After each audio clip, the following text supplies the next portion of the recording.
Greetings, loyal listeners. You are now listening to an encore presentation of a B30 sharing session.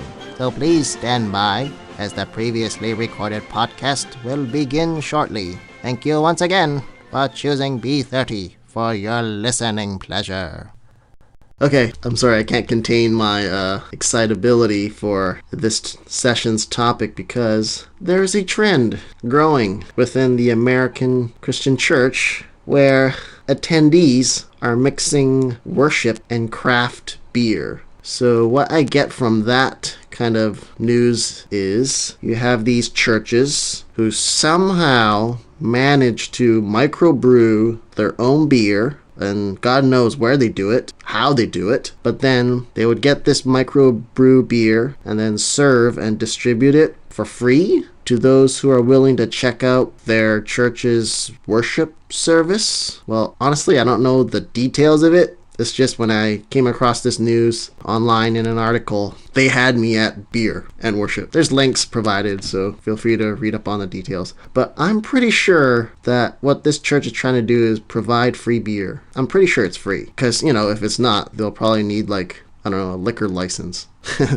That's weird, huh? A church getting a liquor license, if that is the case. But I'm pretty sure they're not charging people money, or else they'll go to a bar to get booze. Why would they pay to go to church? Anyways, so I'm guessing if this church service is providing beer, there's probably some ground rules. I'm guessing like a 1 to 2 drink maximum, or maybe they stop dispensing or serving the beer after X amount of minutes or period of time after the service. I don't know. I guess it depends on the length of the service and what type of beer they're serving, depending on the alcohol percentage. And I was just thinking this over. Maybe these beer services occur later in the day, maybe if it's on a Sunday, or maybe it's more like a fellowship event or like a conference or evening service kind of deal. Yeah, I think to the best of my knowledge, these kind of beer-infused worship services occur during like special conferences, festivals, praise and worship events, because this whole idea of having beer and worship kind of what came from a Christian festival in London. So maybe that's where the idea came from. It's more of a open worship event kind of outreach festivity. But I guess some people in the States are starting to adapt it for like a regular church service. So I'm just going to list out several ministries that are currently operating under this new strategy, just so, we have some faces to this movement. The first one would be the Church in a Pub ministry in Fort Worth, Texas. And something closer to home in the Pacific Northwest is the Beer and Hymns in Portland, Oregon. Now, I know how this looks. It sounds like these churches are just looking to turn worship services into one legitimate excuse to like slam beers or something. But take Church in a Pub, for instance. It does seem legit. I mean, in terms of the worship services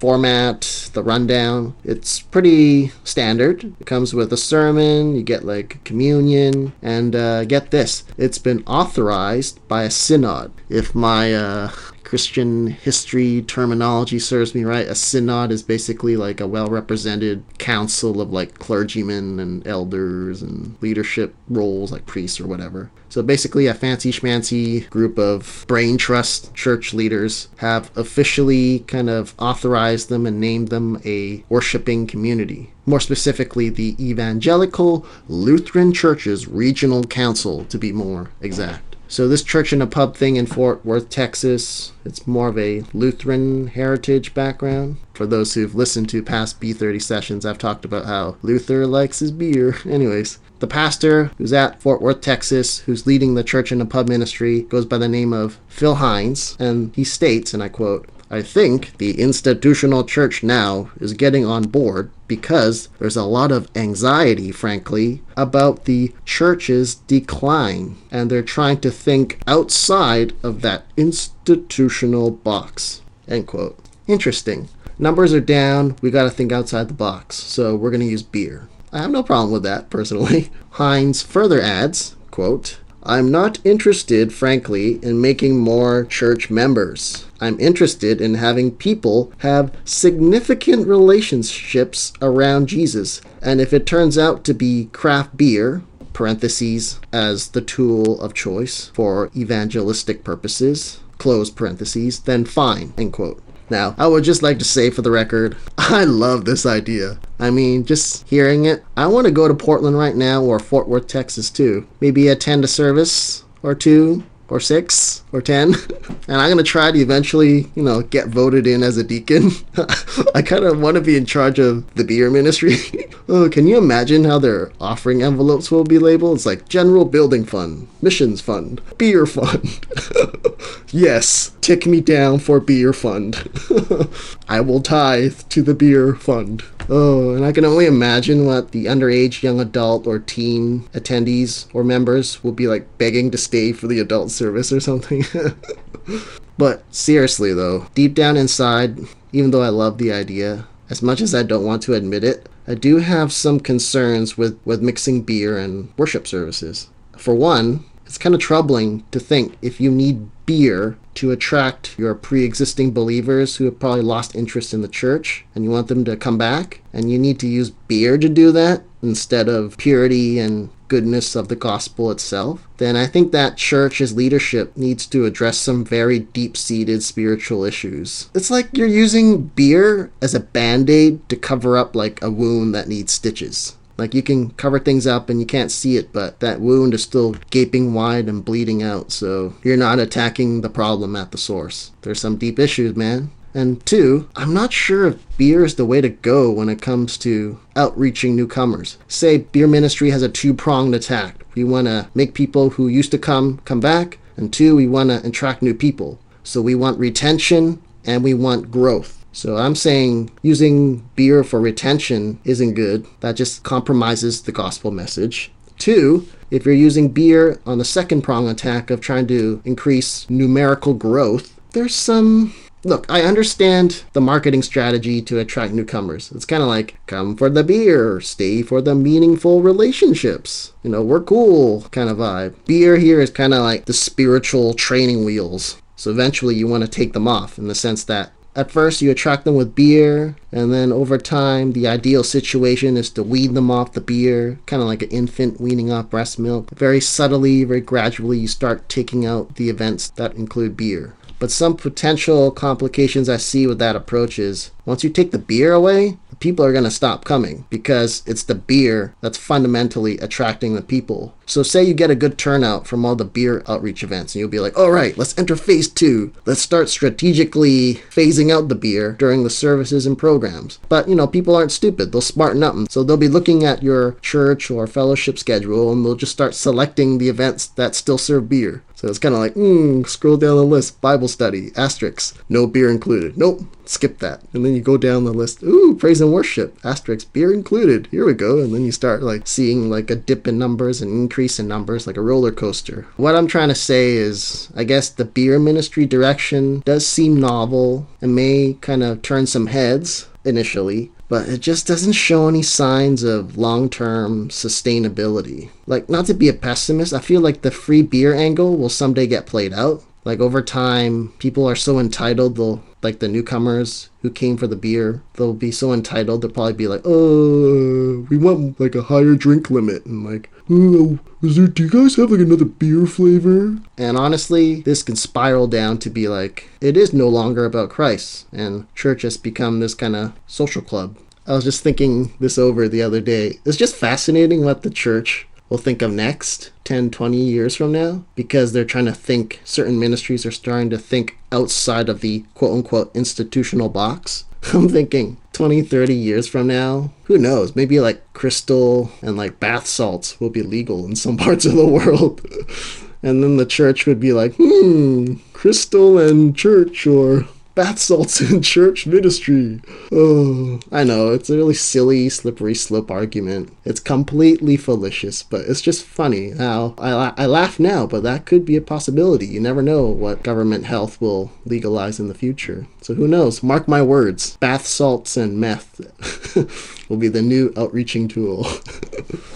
But the point of my over-the-top daydreaming scenario is, it's sad that a life-giving gospel full of grace and enlightenment isn't captivating enough, and that we have to resort to like pleasurable activities like drinking to lure people to come to church. I don't know, it's just a really desperate move. So, as mentioned before, I personally really want this beer ministry to work out so that all churches, including the one I attend every so often, would implement this into their worship service. But I just can't let my soft spot for like beer take priority over living out this godly behavior on a consistent basis that we're called to do if you declared yourself a devout Christian. Anyways, now despite personally loving the beer and church idea, my breakdown of the beer and church ministry situation thus far has been more on the skeptical side in terms of its effectiveness, and I'm a little iffy about their intentions. So, in the interest of fairness, I am morally obligated to mention there is historical Christian precedence where organic microbrew beer has brought people together to worship God. Yes, there is precedence from the past where people use beer and worship together, like use beer to help them worship God. For instance, 18th century Germany, Paulaner monks would brew this drink. It's heavy, and it's like some kind of malty type of beer called Doppelbock. And these monks would drink it for Lent because they weren't allowed to eat solid food, because Lent is a Christian observance where you adhere to some form of self-discipline and sacrifice as a sign of obedience. For example, the go-to one is fasting during Lent. So these Paulaner monks weren't allowed to eat solid food. To work around that rule during that time and not die, they brewed this heavy malty beer and they drank it. So then they wouldn't break the fast. They wouldn't eat solid food. And the beer was so nutritious that it kept them nourished for the entire 40-day fast. In a sense, drinking beer helped these monks maintain their spiritual commitment to expressing their obedience through fasting. And just so you know, the Paulaner Brewery in Munich still brews the Doppelbock beer today. So check out the Paulaner Brewery. Rich Christian heritage. In addition to that, there's also another feel-good story I want to mention, where beer was actually an expression of love and concern for the community.